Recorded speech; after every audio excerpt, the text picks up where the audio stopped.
धोपट मार्गा सोडू नको. आपल्या भाषेची शब्दांची श्रीमंती तर बघा.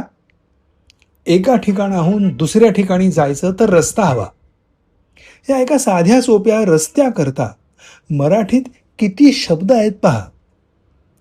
एका ठिकाणाहून दुसरीकडे जाण्यासाठी तयार करतात तो आपला साधा सुधा रस्ता.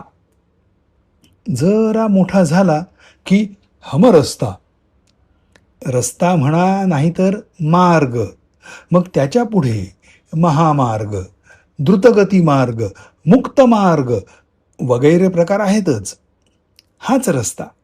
हाच रस्ता डोंगर दऱ्यांमधून वाकत वळत गेला की झाला घाट. हेच रहदारीने आपली आपण तयार होते ती वाट. कधी ती पायवाट असते तर कधी गाडी वाट. रस्ता खूप मोठा वाटावा अशी बारकीशी असते ती गल्ली. आणि गल्ली इतकीच किंवा त्याहूनही इवलीशी असते ती आळी. त्याहूनही छोटा, फक्त माणसाला ये जा करता येईल एवढासा असतो तो बोळ. आणि 4 रस्ते एकत्र आले की झाला चौक. 3 एकत्र आले तर झाला तिठा. अजून कोणते शब्द आठवतात? अवश्य सांगा. घेऊ दे सगळ्यांनाच आनंद.